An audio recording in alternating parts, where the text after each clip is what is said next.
Imagine training with discipline for months, and realizing your muscles hardly changed. This is the frustration of those who still don't know whether to perform slow or fast reps to build muscle faster. This dilemma is common, and may be limiting your progress without you even noticing, and the truth is, science already has a clear answer. Before revealing it, I want you to know we created an exclusive guide we developed especially for you. It will only be available for a limited time and contains complementary strategies to maximize your exercises. It's a unique opportunity for those who want to apply what truly works. But pay attention, this chance may not be accessible for long. What research shows is that fast reps, when properly executed, recruit growth fibers right from the start.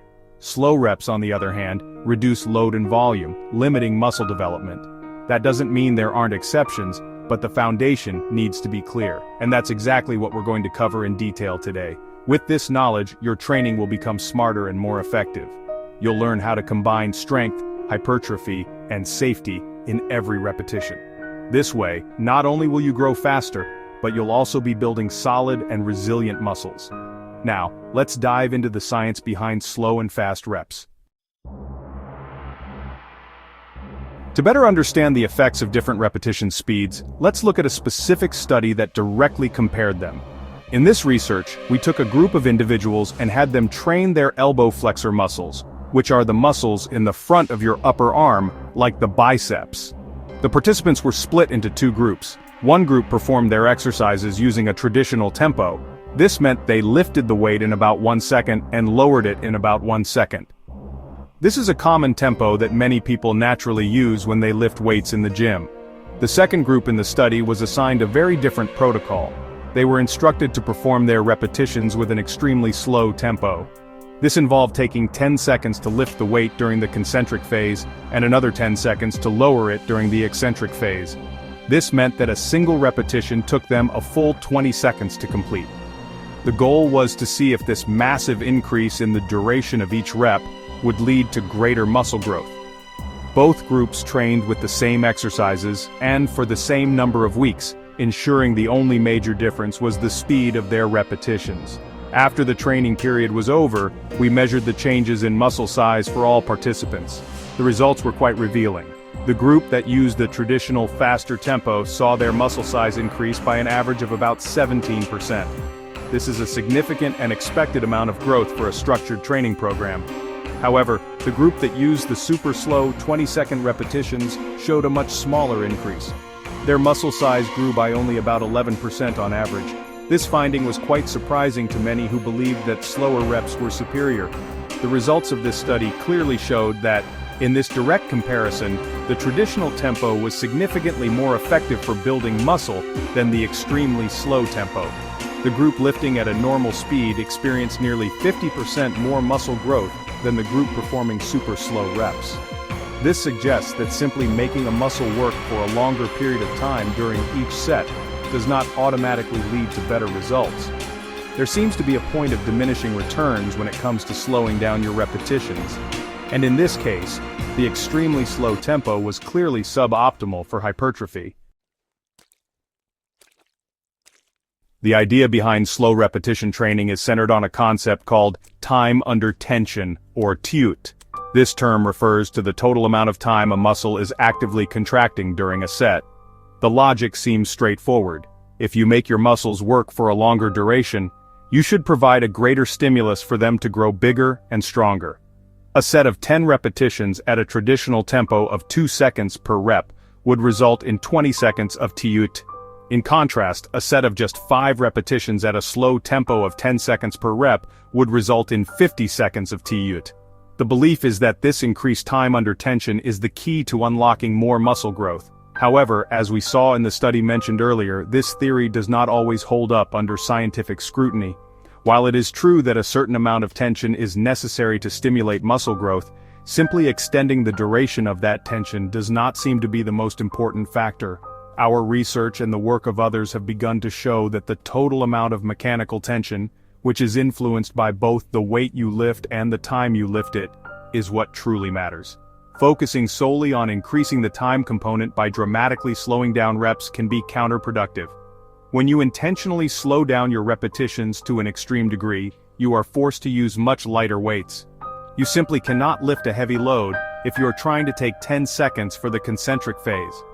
This reduction in weight or load means that the overall mechanical tension on the muscle is significantly lower. Even though the muscle is under tension for a longer period, the quality of that tension is diminished. It seems that the magnitude of the tension is more important than its duration, at least beyond a certain point. Think of it this way: creating effective tension for muscle growth is about the overall work you perform. This work is a product of the force you generate, which is related to the weight and the distance you move it. By drastically reducing the weight to accommodate a super slow tempo, you compromise the most critical element of the muscle-building equation: mechanical overload. The evidence suggests that as long as you are performing a set to, or close to, muscular failure, the total time under tension becomes less important. The high levels of tension generated in the final, difficult reps of a set are what truly drive the adaptation process. While individual studies provide valuable insights, a meta-analysis offers a more powerful and comprehensive view. A meta-analysis is a type of research that combines the results from multiple different studies on the same topic. By pooling all the data together, it can give us a much clearer and more reliable conclusion about the overall effect. Recently, my colleagues and I conducted a meta-analysis on the topic of repetition tempo and muscle hypertrophy. We gathered all the available studies that directly compared different lifting speeds to see if we could find a consistent pattern in the results. Our meta-analysis included a total of 8 different studies that met our strict criteria. These studies compared training programs, where the only significant difference was the duration of the repetitions. We categorized the tempos into a range from very fast reps lasting less than a second to very slow reps lasting more than 10 seconds. By analyzing the data from all these studies combined, we were able to draw a broad conclusion about the relationship between repetition speed and muscle growth across a wide range of training protocols and populations. The results of our meta-analysis were clear and consistent. When we looked at all the evidence, we found that muscle hypertrophy was similar when training with repetition durations ranging from half a second up to 8 seconds. This means that whether you lift explosively or use a more controlled, slower tempo within this range, you can expect to achieve comparable muscle growth, as long as other factors like effort and volume are equated. However, the story changed when we looked at repetitions that were performed at extremely slow speeds. When repetitions were deliberately slowed down to last 10 seconds or longer, we saw a consistent trend of inferior muscle growth. Just like in the individual study we discussed earlier, the data from multiple studies confirmed that super slow training is a less effective strategy for building muscle compared to more traditional tempos. This comprehensive analysis reinforces the idea that there is a sweet spot for repetition duration. As long as you stay within a fairly broad range of speeds, you can get great results. But once you go to the extreme of slowing down, the hypertrophic benefits begin to diminish significantly. While the evidence from both individual studies and our meta-analysis points strongly in one direction, it's important to, acknowledge the limitations of the current body of research. One of the most significant limitations is that the majority of these studies have been conducted on untrained individuals. These are people who have little to no previous experience with structured resistance training. Now, while this is often necessary for research, since it lets us see clear changes in a shorter amount of time, it does mean the results might not be directly applicable to everyone. Untrained individuals tend to respond positively to almost any form of resistance training. Their bodies are just so unaccustomed to the stimulus that nearly any new challenge will lead to some degree of muscle growth. This is often referred to as newbie gains, because they are so highly responsive. It's possible that the differences between various training protocols, like fast versus slow reps, might be less pronounced than they would be in highly trained athletes. An advanced lifter, who is much closer to their genetic potential, often needs a more specific and potent stimulus to continue making progress. So, we really need to be cautious when applying these findings to experienced lifters. It is plausible that for someone who has been training for many years, the subtle differences in a training variable like tempo could have a more meaningful impact. For instance, an advanced athlete might benefit more from the higher force production associated with faster reps, since their muscle fibers are already well conditioned and require a greater challenge to adapt. The current research involving only untrained subjects just doesn't allow us to fully answer this question. Future research needs to focus more on well-trained individuals. Studies that recruit experienced bodybuilders, powerlifters, or athletes would provide much-needed insight into how repetition tempo affects those who are already highly adapted to resistance exercise. Until we have more data on these advanced populations, our conclusions have to, remain somewhat tentative. The current evidence provides a strong foundation, but it's a foundation built primarily on the responses of beginners. For the veteran lifter, these recommendations should be seen as a starting point, not the final word on the matter. Given the evidence that super slow reps are suboptimal, let's explore why a faster tempo often leads to better muscle growth. The primary reason comes down to the fundamental principles of training. To build muscle, you need to progressively overload your body, which means consistently challenging your muscles with more than they are accustomed to. One of the most effective ways to do this is by increasing the amount of weight you lift over time.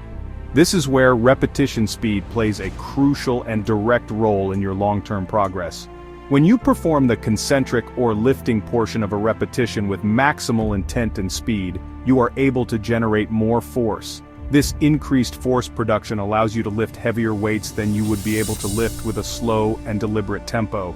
Lifting heavier weights places greater mechanical tension on the muscle fibers, which is widely recognized as the primary driver of muscle hypertrophy. Therefore, a faster concentric tempo directly enables you to create a more powerful muscle-building stimulus, simply by allowing you to move more weight.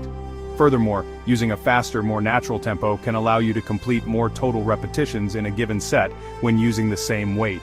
Imagine trying to bench press a heavy weight. If you try to push the bar up slowly over 5 seconds, you might only be able to complete a few reps before fatiguing. However, if you push that same weight up as fast as you can, you will likely be able to perform several more repetitions. This increase in the total number of reps performed leads to a greater training volume, which is another key factor correlated with muscle growth. In essence, a faster concentric tempo can lead to superior results because it allows for greater loads and greater volume. Both of these elements contribute to higher overall mechanical tension over the course of your workout. While the idea of time under tension is appealing in its simplicity, the research clearly indicates that the quality and magnitude of the tension are far more important than the mere duration. By focusing on an explosive concentric contraction, you are optimizing the very factors that are most directly responsible for signaling your muscles to grow bigger and stronger.